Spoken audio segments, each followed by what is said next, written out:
Recent ആയിട്ട് എൻ്റെ ഒരു ക്ലയന്റിന് ഒരു കൺസൾട്ടേഷൻ കൊടുത്തപ്പോൾ അവർ പറഞ്ഞൊരു കാര്യമാണ്, അവർക്ക് ലൈറ്റിലൊന്നും ഇൻവെസ്റ്റ് ചെയ്യാൻ താല്പര്യമില്ല. അതായത് അവരെപ്പോഴും ട്രാവലിംഗ് ആയിരിക്കും. അപ്പൊ അത്ര ലൈറ്റ്ലി ഇൻവെസ്റ്റ് ചെയ്ത് അവർക്ക് യൂസ് ചെയ്യാൻ അവർ വീട്ടിൽ ഉണ്ടായിക്കൊള്ളണമെന്നില്ല. അപ്പൊ അവർ കോൺസെൻട്രേറ്റ് ചെയ്തത് കർട്ടൻസ് ഓട്ടോമേറ്റ് ചെയ്യുന്നതിലും AC ഓട്ടോമേറ്റ് ചെയ്യുന്നതിലൊക്കെയാണ്. അതായത് റൂഫ് ടോപ്പ് അല്ലെങ്കിൽ ഡബിൾ ഹൈറ്റ് ആണ് കർട്ടൻസ്, AC എല്ലാം ഒരു 5-6 AC യൂണിറ്റ്സ് ഉണ്ടാവും.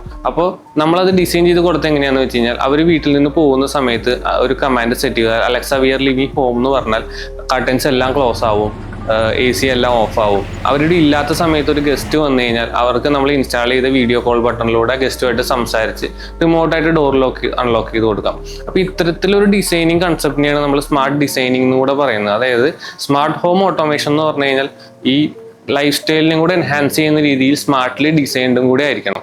ആവശ്യമില്ലാത്ത ഫീച്ചേഴ്സിൽ ഇൻവെസ്റ്റ് ചെയ്യേണ്ട കാര്യമില്ല. കസ്റ്റമറുടെ നീഡ് ബേസ് ചെയ്തിട്ട് അവരുടെ ലൈഫ് സ്റ്റൈലിന് അനുസരിച്ചിട്ട് മാത്രം ഓട്ടോമേറ്റ് ചെയ്യുക. അതായത് നമ്മളെപ്പോഴും ഒരു പ്രൊഡക്റ്റ് അല്ല സെല് ചെയ്യുന്നത്, സൊല്യൂഷനാണ് സെല് ചെയ്യുന്നുള്ള കൺസെപ്റ്റിലാണ് ഈ സ്മാർട്ട് ഡിസൈനിങ് വരുന്നത്. അത് തന്നെയായിരിക്കണം എപ്പോഴും സ്മാർട്ട് ഓട്ടോമേഷന്റെ ഒരു first priority. Alexa, we are leaving home.